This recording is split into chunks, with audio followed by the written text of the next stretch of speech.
What's up, everybody? What's up? Welcome back. Thank you so much for taking the time to watch On the Town with Tanya. Tonight's guest is a professor. I call her an advocate and an author of a new book that's out, um, Overcoming the Odds. Did I say that right, Professor? The book is based upon true events that have taken place within the life of a young woman named Celeste. Celeste has a complicated childhood, being born to teenage parents and a mother who tried to deny her existence, and a pedophilic stepfather. This memoir narrates how she triumphed from telling a tale of woe to a tale of success. So please welcome author Dr. Shantee Byron. Hello. Hi, good evening. How are you? Thank you so much for taking the time to join us. How are you today? Thank you. Well, thank you for having me. I'm definitely honored to be here. Um, and I'm doing well on this Juneteenth. I have my Juneteenth shirt going. So, It's so pretty out. Today was Father's Day. I wonder what everybody did. But yeah. First of all, happy Father's Day to all the fathers out there. I forgot about that. Uh, yep.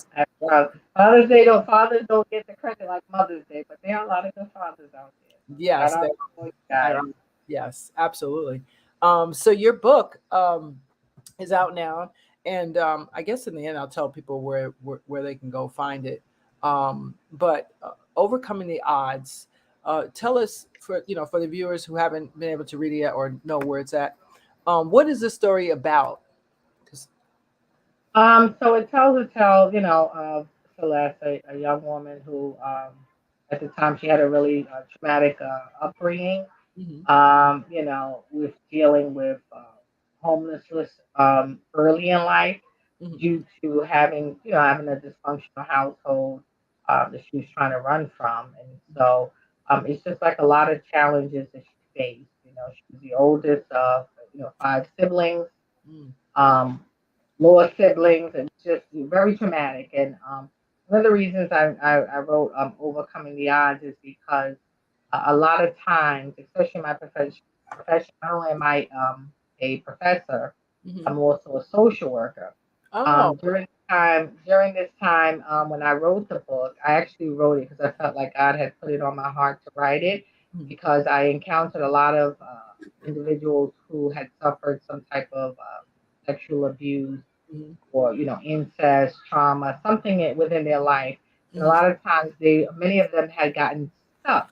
mhm, They resorted to substance abuse, mhm, they resorted to mental health issues, suicidal thoughts, things like that. Always felt like broken, mhm. and so I just wanted to be able to encourage people that in spite of whatever has went on in your life, that doesn't define your future, right? And for those who love the Lord, they say all things come together for those who love the Lord. Mhm. Um, that's a scripture that is close to my heart, as well as Jeremiah 29:11, where he talks about, he knows the plans for our life, plans to prosper us and not to hurt us. Those are two scriptures that actually really I hold firm to. And Mhm. so that book was mainly to encourage others that, and regardless of what you've been in your life, your past does not define you. Every Yes. day that you come, another day is another day for you to do something right. And that very same thing that, the devil meant to destroy you is something that you can use to share your story and help to encourage other people later Mhm. on. Because it's one thing for me to say, oh, okay, well, you can get through it, but if you haven't walked through that person's shoes, the impact is not going to be the same. You won't receive it the same. No, it's more, yeah. It's definitely not the same at all. What part of the book did you have the hardest time writing?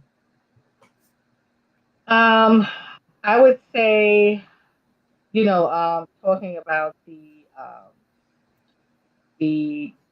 homelessness and also with obviously the pedophilic stepfather.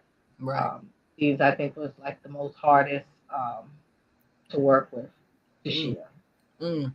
I'm curious. I got to finish reading my part of the book because I'm curious to how she got through that part once she left. And everybody has a different story, but anybody who gets to that to me is just amazing. And I'm going to finish reading it. I'm going to get it, and that just to that piece I wanted to see specifically, because a lot of people tell their story, or they have read so many different types of stories, but they don't go to the actual breakdown of like, okay, this is what I was thinking when this was happening, and this is the process I went through to keep myself sane, and then this is the process I used to build myself back up. You know, Mhm. so It and I think one of the reasons why that's done is, it's a defense mechanism, mm, right?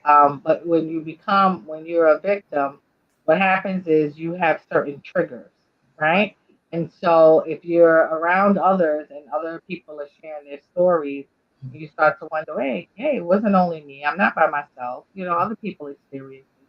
So it makes you just, things that you kind of buried away mm, kind of just starts to resurface again.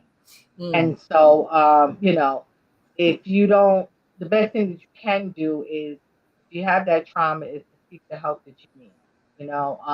One of the things that I have found is that hurt people, and that's a mm, true statement, right? When you see that people do these things to you, a lot of times you'll see they themselves, even in terms of parents. A lot of times you'll see mothers who you feel like, wow, how can you do this? How can you allow this to be done to your child? But right, then when you do some research and look at their background, they have some unresolved trauma that they have been through. They're broken themselves. And right. so I think that that's something that it plays a big part Mm, in terms of how, family engagements and relationships, mm. collaborate, if that makes sense. No, it absolutely does. Well, I'm when I hear stuff about any kind of abuse, whether it's incest, whether it's someone on the street, random, whatever type, any type, I wonder, what inspires people to, to go on and help other people, and to use their healing, not use their healing, but use their story to help others heal. You know. Mhm. It's very liberating Hmm. um, to be able to help others, Hmm. especially when people you share your story and people will say, "Wait, wow, you went through that, Right. and you're doing what now?" Right. And I always say to them, it's never about me. I always say it's through the grace of God, Mm, because He is what helped to get me through. And so it's a blessing for me to be able to now give back and pour into other people, encourage them and say, you know what? mm, It happened to me. You can get through it. mm, And that's liberating every time that I'm able to help someone else. mm. Do you find that was there the part when you wrote the book of when she triumphed and was able to move on and do something bigger, in spite of everything else? Was that the fun part of writing the book? Was it therapeutic in any way? I would say that was the best part of it. Mm, mm, When you can actually look back mm, and see where you've come from and mm-hmm. see where you are, you know it in your heart that nothing but the grace of God, because it could have been so many other things, or ways that things could have came out. Yes. Um, you're like, you know what? I know He was watching out for me, and Yes. He had a bigger purpose for my life. I just didn't know it at the time, but He knows all of the plans that He has for our life. It's amazing. I'm a survivor of abuse, um, and I still call it incest, even though it's my foster brothers. But I still call it that because I looked at my brothers. But I always think that it really helped me in a weird way when I was doing my counseling, because I was able to really identify and hear people better than had I not been through anything. So I think, yeah, you can always use anything that was meant to hurt you into something positive, if you can realize how to turn it into a gift instead of a curse, or not a blessing. That's what I say. So I think, which character in the book do you relate to the most? Well, Mm, Celeste, mm, uh-huh, mm, mm. Celeste. So what were some of her strong points to get her through this whole process? Um, I would say her faith is definitely, I'm a big believer. And I feel like I think that that's really what helped me to continue to not give up. Because, like I said, I work with many people who, who are not that easy, to just say, okay, I can have that strength to go on. But, there's a scripture that talks about we're weak and Right. we're weary, that we rely on Him. Right. And so He will have allow us to get through. And Mm, that's what helped me to stay focused. And just, when I think about my life mm, from then to now, mm, um, sometimes I have to pinch myself and say, wow, things are not perfect, but it's amazing. God is amazing of what He mm, has done in my life and what He continues to do in my life. mm, And even in terms of people who have hurt me, you mm, know, um, you have to forgive. That's the thing that people have to understand. People mm. hurt you, but you have to forgive. God says if we don't forgive others, He won't forgive us. And we all fall short of the glory of God, the grace. It's through the Yeah. grace that we're able to be, you know, um, forgiven, and that helps us because you know what? When you forgive, it's not that you forget, Right. but you release that burden off of yourself. Right. You know? Right. Yeah. No, It's instead of holding. a weight that's lifted off of you. Hmm. You can't change the past, but you can change your future. And you don't want to walk around angry and bitter at people because what happens is, you'll go on in life, it will affect you in terms of your relationship, how you Yes. engage with others. You'll have this wall up all the time, and then Hmm. you wind up being unhappy. So it's bad enough when you as a child, you don't have control over things. But as an adult, you gotta forgive because you can't have allow that person to still have that control, that person who hurt you to Mm. still have that control over you. Mm. That's a hard part still for me, but I'm at the forgiving, but the other parts, some people say, you know, oh, like I had a pastor once say, well, that person's still gonna go to heaven because they asked for forgiveness, and I was like, I don't know if I want to be in heaven if that's the case, but that's just me. I call it sacrilege. My mother was a minister, by the way, my foster mother. So that she'd be like, "What are you saying?" But I've always been like, "Well, if you're telling me that Jeffrey Dahmer gets to go to heaven because he said sorry 5 minutes before he knocked himself off, not sure if I want to go to heaven. I'm not sure if I want to do that. So I have to But really, kind of the thing with that is you can fool other people, mhm, but you can't fool God, right? mhm, He knows everything. He's the creator of everything, every one of us. all the And time. so when you sit there and say, "Oh, Father, I'm so sorry. Please forgive me," Mm, He knows if you're telling the truth or not. And mm, if you're genuinely sorry, genuinely, then your actions will change. You mm. won't continue to do the same thing over and Right, over, right. right? So there's a difference with that. Mm. Wow. Well, I mean, there is, and I know he knows. He's the maker. He knows everything. So that's true. I just still never sits right with me when I hear that Jeffrey Dahmer can get a pass because he said sorry 5 minutes before he died. I'm like, I'm a comedian, so forgive me. But in my seriousness, I'm serious that I do a whole piece about this. But I'm serious that I'll take one for the team. If I lose, I lose. I just can't. I can't be in the heaven if that's the place. If there's a place besides, I think it's just an entity, but whatever.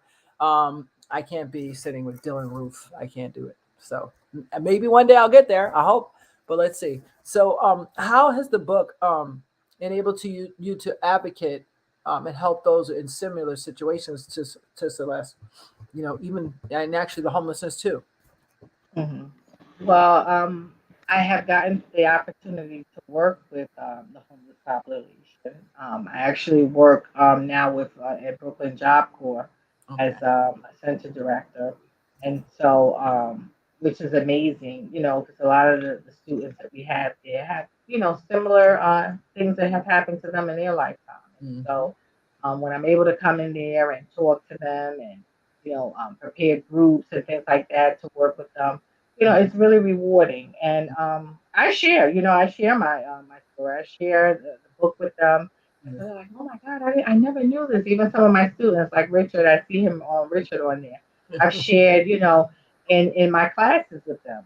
Right. And so it helps them to know, like, wow, if she could do this and overcome this, Right. then I can do it too. And it just gives them hope. And I think that's the main purpose Mm. of why I wrote the book. Mm-hmm. I wrote it more so not to dwell on my past. Right. Um, is it easy? It's not easy. Sometimes I have my moments of certain things, but I've gotten to a stage in my life where I'm more at peace, Right. and I feel more at peace because of the work that I'm doing. Mm. That I'm able to see a difference in the lives of the people that I'm engaging with, and it starts to make me think, like, you know what? Even though it was painful for me at the time, even though everything that I encountered in my life, I felt like, you know what? I wanted to give up many times. Mm. I pushed a lot of people away because I had a lot of walls up. Mm. I don't want to live in a prison anymore because Right. that's, when you live with that bitterness and unforgiveness and things, that you live in a prison and you push people away and you don't want to do that. No. So it's very satisfying and rewarding to me that Mm. I'm able to just pour in to others who are going through it and say, you know what? There is a way out. You don't have to stay trapped in that prison cell forever, Mm. and just, to go on. Because again, you can see me, Mm. you can touch me in person and say, wow, she's real. She went through this, and she's overcoming the odds. Because I could have easily became another statistic. I Yes. could have resorted to Yeah. substance abuse. Like many times, you see people with substance abuse suffer with substance abuse, and they wind up, they're self medicating because they Yes. have not healed. And Yes. unfortunately for Black and brown communities, Mm-hmm. we never really acknowledge mental health. And the old saying, like, what goes on in a household stays in a house.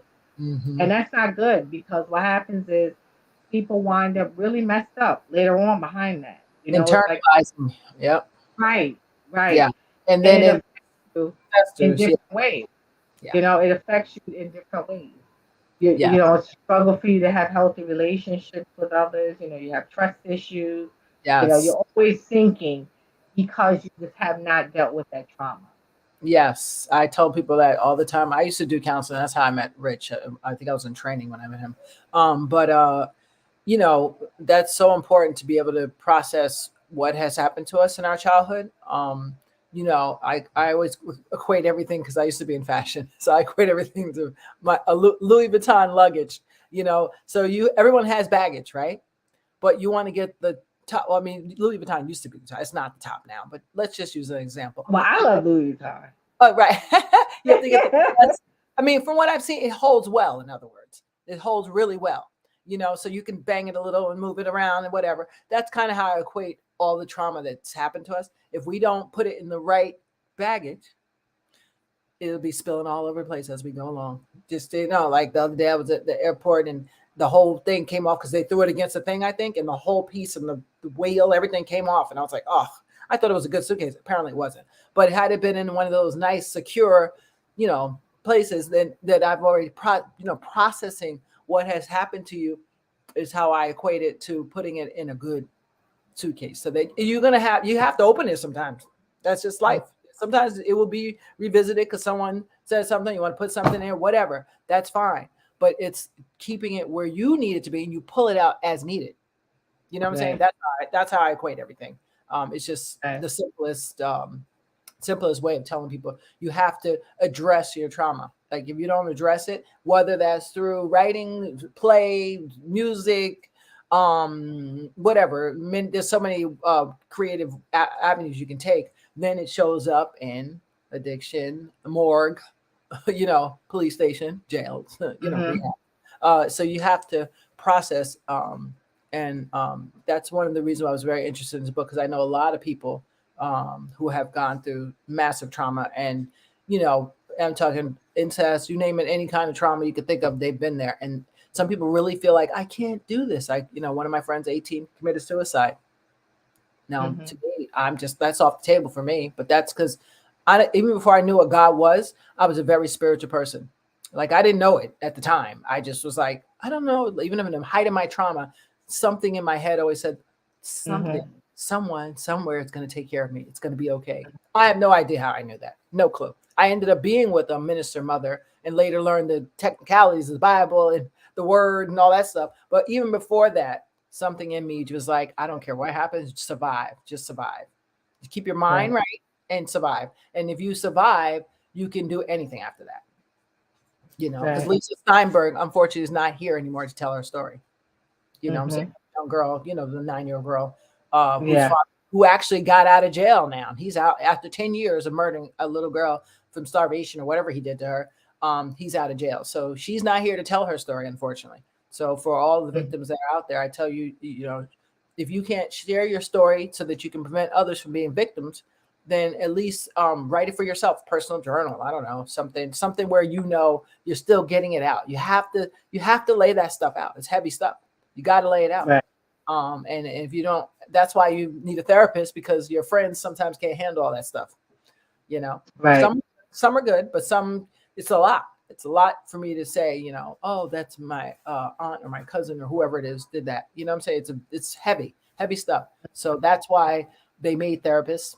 And now you can get free therapy online if you know how to look. There's Yeah. lots of places. So I thank you so much. What advice would you give someone that's going through incest, abuse, or even homelessness right now? Any specific advice? Um, I would say there are resources out there. Mm-hmm. Definitely take advantage of those.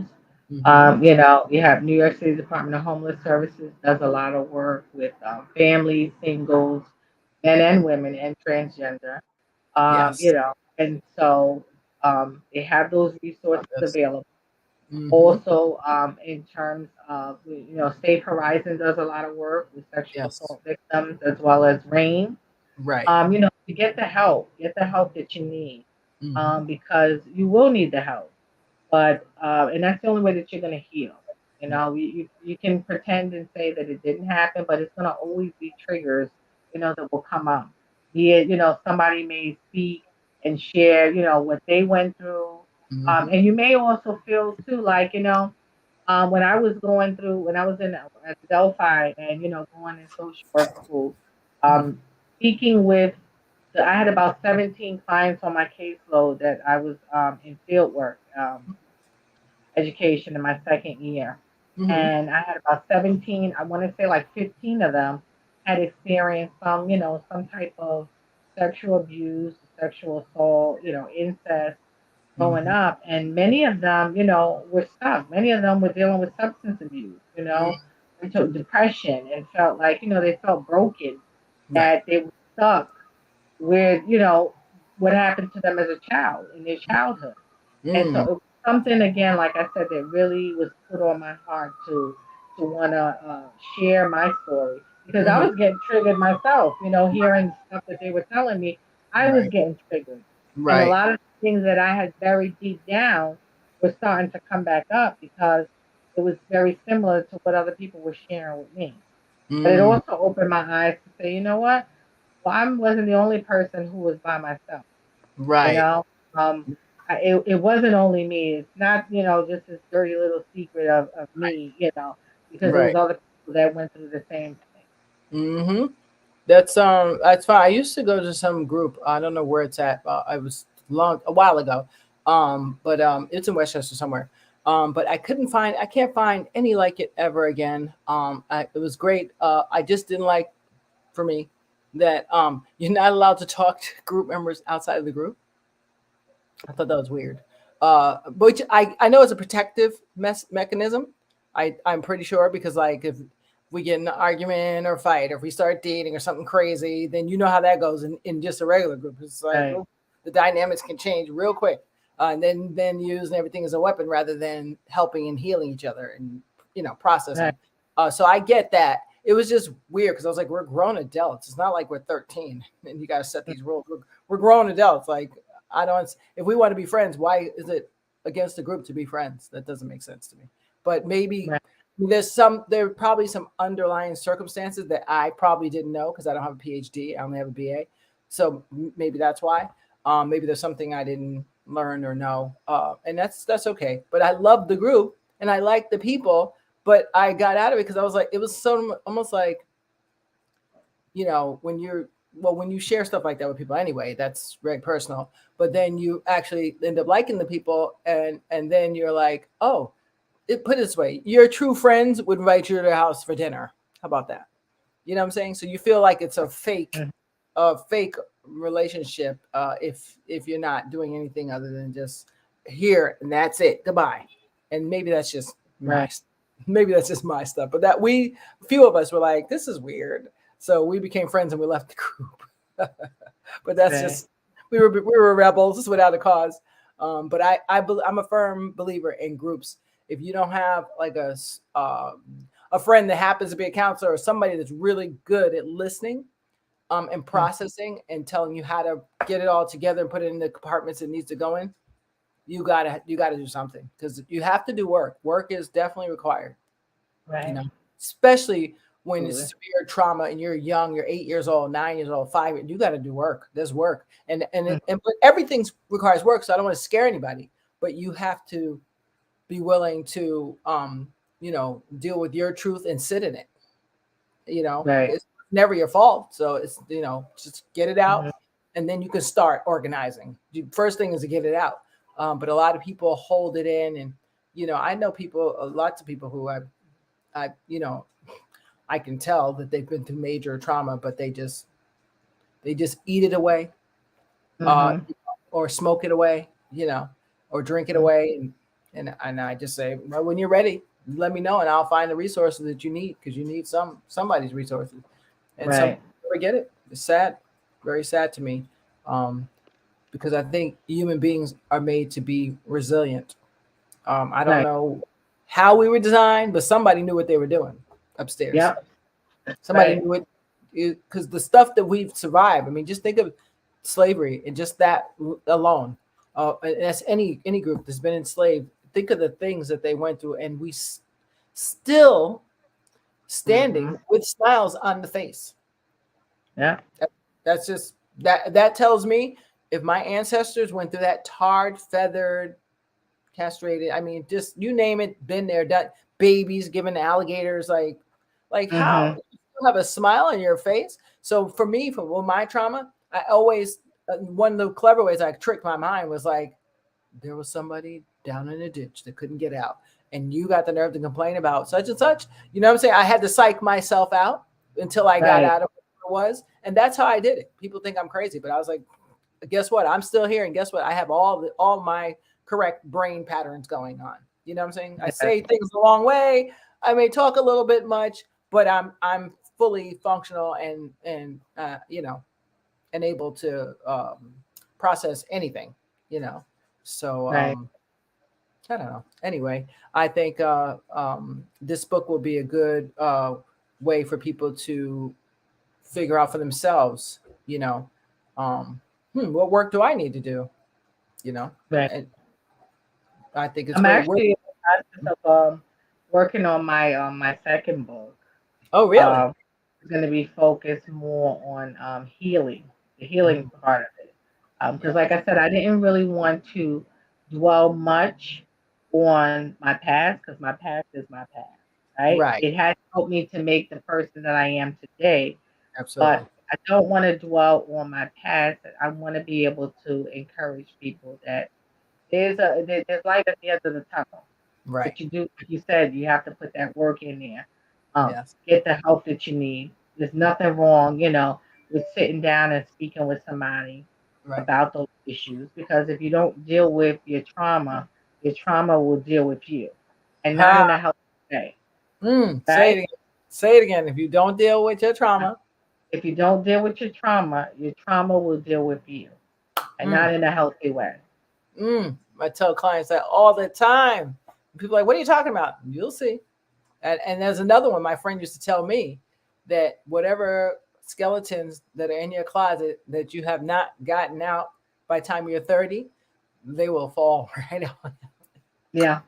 They will fall Yep. right on out. And I was like, what are you talking about, girl? And then I realized later on in life, the same thing that I was saying later to clients that you got to deal with it. You have to learn to sit in your own stuff. And that may not be comfortable and it may not be great. But if you can do it, I promise you, you get through anything. Yeah. Anything. But so I thank you so much, Dr. Byron. And where can we find the book?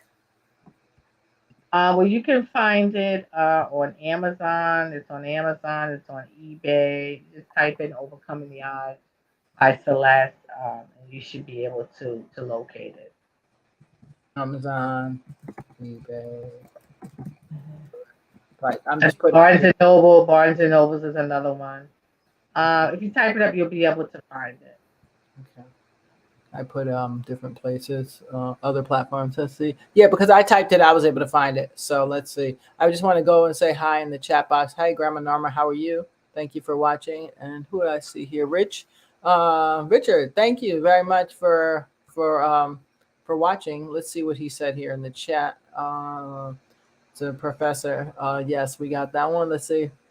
Look at that. Says some nice things about you. Professor Brian's the best. She is a miracle. Amen. Amen. Yes. Amen. Yes. This what inspired you to write the book you told me earlier? Did you say exactly what inspired you to, like, when you had the first thought of like, let me see if I can turn this into something? Well, when I was in social work school, Right. when I had a caseload, the 17 people on my caseload and 15 people of them had all experienced, stuff that they had experienced Mm, with, sexual abuse, molestation. right. And so I just felt like when I kept hearing it, and um, even myself being triggered by it, and just seeing how people were stuck Right. because of what happened to them, I Right. just felt like the Lord had put it on my heart to say, you know what, you need to share, to be a light, or a sense of hope for these people who are suffering with this. And Mm, so mm. that's what encouraged me to write it. Wow. Well, thank you. I appreciate you so much for penning a book that really is much needed right now.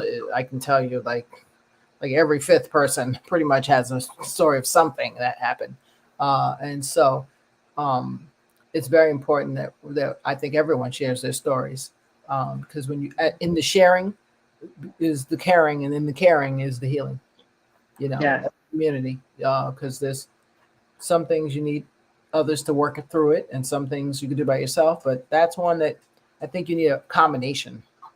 You know, yes, combination. absolutely. I appreciate you so much.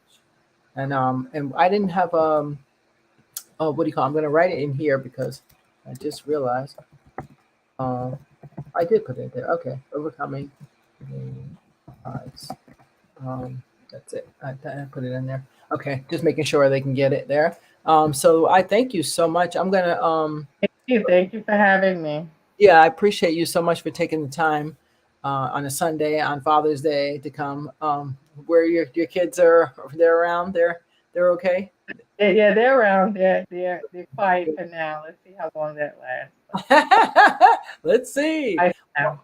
Well, thank you so much for taking the time to come on the Thank town, you. It was my pleasure. and we appreciate you, Richard. We say hi to you over there. We see you. Hi, Thank you. Richard. God bless you for the work you do. Yes, yes. I know that must be awesome to be a professor, because you get to touch so many lives. Yeah, I love it. Being a professor. I told you I'm a social worker. I'm licensed in the state of New York, Wow, and working, as a center director in Brooklyn Job Corps. So wow. it's Busy, busy. amazing. Yeah, very busy, but I love the work that I do. Like I said, being able to pour into people and be a light and encouragement for them. And I always hear people say, "Oh my God, Professor! Oh my God, Dr. Byron, you're just such an inspiration because, like, I can't believe it." And I'm like, I always say, nothing but the grace of God. That's it. Nothing about me, but all about Him. That's it. By the grace of God, there you go. But but I will say, like I always say, deal with your trauma because your trauma will deal with you. Mm, say it again. So you guys have heard it here. Who's that? Who's just said something? Oh, Rich, really, Rich. Thank you, Rich, for watching again. You're awesome, and Grandma. And I can't see if that's Eugene. I can't see who that is, but thank you very much, whoever's out there watching. I appreciate you guys taking the time and we're going to end with a song, and then we'll end. So I appreciate you. Any last words before we go? Um, no, I'm very happy I was able to come here. Hopefully the book will be, a piece of encouragement Yes. for people. And, maybe when I finish up my second book, I'd love to come back on and share that one with you guys as well. Anytime. You're always welcome here on the town. We love having our guests back. Because there's always something follow up that's good, that's going to help people, and we try our best to do something that helps people or enlighten people. So I will definitely be try to tweet out your book and get people to go get it, because it's I think it's going to be a life changer. Because even if you didn't go through the abuse, sometimes you deal with people who have, and if you have 2 extra points of Hmm. what to say, that can be the difference in what not to say, and not saying anything, and then the person suicidal or homicidal or whatever Yeah, comes out of that. I think it's so important. that's And yeah, very important. absolutely. Yes, Definitely. If you do this, there's also the I don't know if you have the number on the National Suicide Prevention Hotline, because there's been a lot of people who, have taken their life even behind it. And so, yes, just whatever I can do to try to, even if I can help you. I mean, you can't save everybody, but even if I can save one, I've done my job. And so, yeah, that's my key for the day. that's your key for today. So thank you Yep. guys. We've been here, and I keep hitting this thing. I apologize, guys. We're sitting here with Dr. Shantee Byron, and I said here it comes to tongue twisting, tongue tie myself. Dr. Byron, and her book Overcoming the Odds. Go pick it up. It's on Amazon, Barnes and Noble, and mostly any platform. You can just put it in the search box, and I'm sure it'll pop up. It popped up for me, so I'm sure it'll pop up. And we thank you guys for watching again this week. And we'll be back next week. We're going to end with a song, and then we'll end. All righty. There we go. Here we go. I'm already